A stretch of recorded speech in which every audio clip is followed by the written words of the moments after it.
Welcome back, everybody. Thanks for checking in. In my previous episode, I talked about the Alfred Hitchcock Presents anthologies and how you would find in those anthologies stories by Henry Slesar.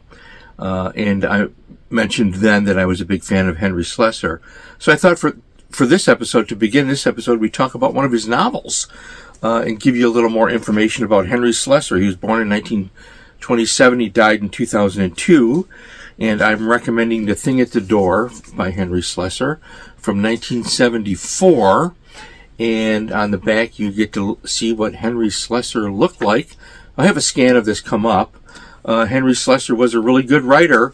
So this is billed as a novel of suspense. And it is.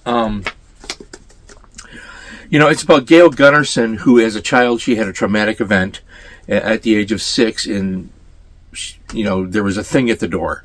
She didn't know what it was all about. It was buried in her subconscious mind.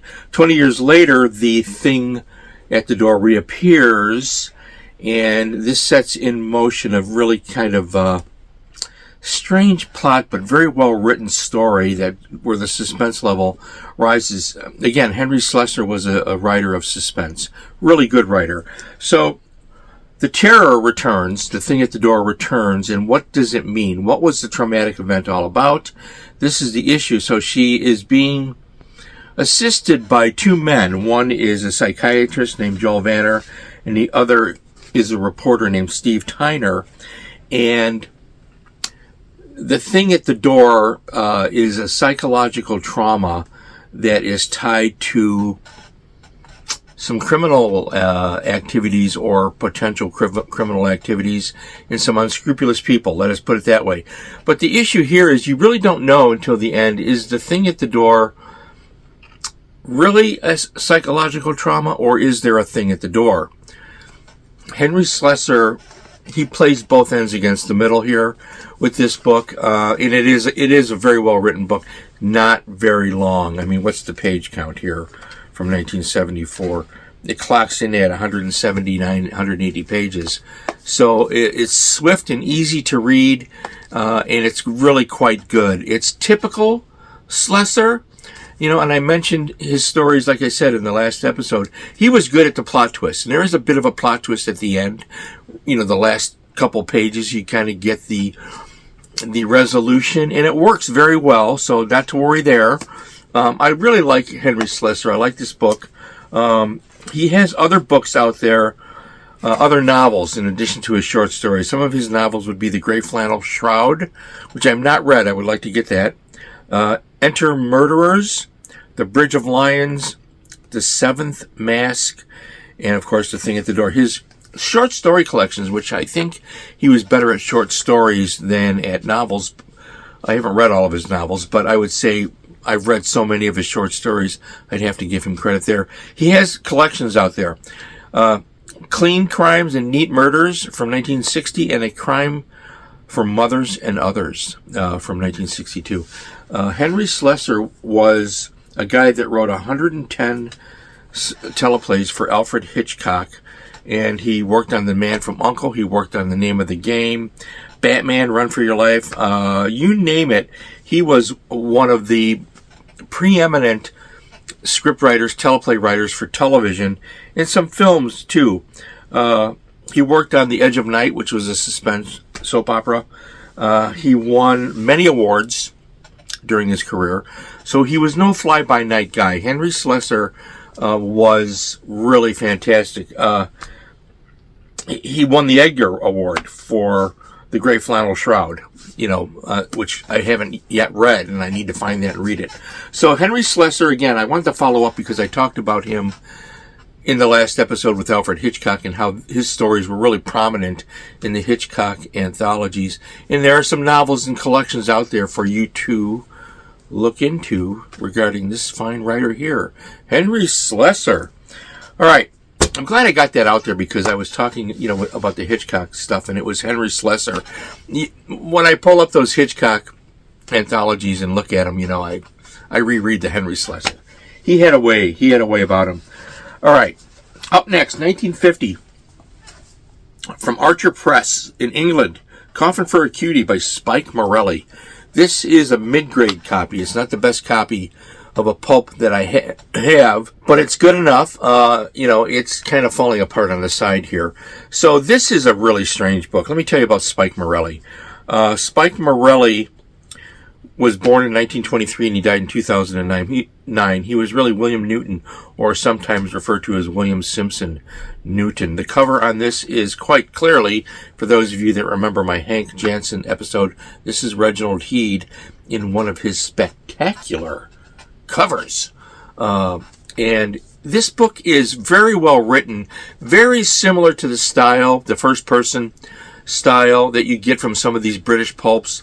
It's a brutal book. There's no redeeming characters in this book whatsoever. It's his underworld saga about Sam Case, a tough guy from Georgia, and he gets hooked up with Babes, or Babs, he calls her, and then he gets hooked up with Inga, and things go south from there, and then he's involved with some unscrupulous blackmailers and thugs in the underworld, and the plot is complicated, back and forth, and bloody. All right, it's bloody, it's gruesome, it's about being double-crossed.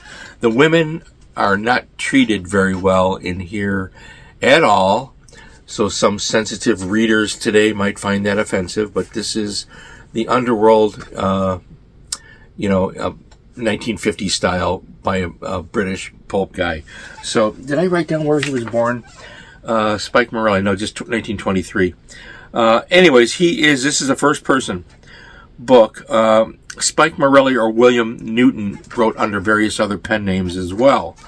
So, now here's the thing. Coffin for a Cutie is pretty easy to find. I checked recently on eBay, and copies in better shape than mine are out there for not very much money. If you're interested in this type of fiction, again, the Hank Jansen, remember those? I talked about those. Spike Morelli has a lot of titles out there. I actually have another one in the other room. It's a really low-grade copy of another one of his titles. And, he's good enough. The Reginald Heed cover gets you involved in the sleazy underworld. There's a couple of things in here that are going on that are, I don't know, they're unfortunate for the characters. And quick, easy reads. You can read this in a couple of hours. This is not something you're going to take time and I'll read it over the course of a week. You can read this in a day. It's really that elementary, but fun to read. This is a style that is not done today, so I wanted to get that out there. Coffin for a Cutie by Spike Morelli. I believe I've mentioned Spike Morelli before, and again, like I said, I have another one in the other room. I don't know if I'll cover it or not. So there you have two interesting takes on crime novels, suspense novels. And then one more. This is an interesting book. This is the mystery novel of the month for 25 cents. If I Die Before I Wake by Sherwood King. And what was the year? This is the 1940 paperback edition. There are multiple reprints of this book out there for you to discover. There's a hardcover from the same period. There are other paperbacks out there for you to find. This is another one. It's a first person again. It's equally as bloody and sleazy as Spike Morelli. So let me tell you about Sherwood King, what I know about him, very little. He was born in 1904, he died in 1981. And this book was originally published in 1938. Now, this is, like I said, this is the 1940 paperback. This book has a connection to film history. This is the book that Orson Welles purchased the rights to make a film in 1947 called The Lady from Shanghai, which you film buffs will know about that. That is an excellent film. In many ways, it's a much better film than this is a book. And yet this book does have hard-boiled, underworld, sleazy elements in it that will appeal to a certain segment of the population, such as myself, okay, that likes these gruesome pulp novels from the 30s and 40s. It's not bad. It's about Lawrence Planter, a sailor. He's working as a chauffeur, and he gets approached by a guy named Grisby. Grisby wants to kill him. Not really, but Grisby wants to get away from his demanding wife, so he wants to make it seem like he's dead. $5,000 is on the line here for Planter, and but there's complications, of course. You know, it's one of those wild pulp style plots where things go back and forth. So he gets mixed up with Elsa, right? A dish. Now the dish, Elsa, and she's married to Bannister. Bannister's not a pleasing character either, but there's a back and forth on whether Planter's going to kill Grisby or set up the murder, but Grisby really wants Bannister dead. There's a lot of money on the line, and it goes south from there. It's an interesting book. There are some gruesome scenes in here, that I looked at it and I thought, oh my God. This is like some of the Hank Jansen stuff. I'm not clear about Sherwood King. Let me take a look here in my notes. I don't have any notes that he published other books, but I'm assuming he did. This book is worth your time. Again, it is the book that became The Lady from Shanghai. It does not resemble the film, really, at all. I mean, when you read it, if you didn't know that this was the basis for that film, you would be shocked. Couple things here and there, you can pick it out, but it's just a very well done and a very popular over the decades. Still, a very popular novel for you pulp fans out there. Pulp novels, it's not really, this is a pulp edition, but it was in hardcover as well. So I thought I'd get this one out there, Sherwood King, about whom I know very little other than his birth and death. Interesting book for 25 cents.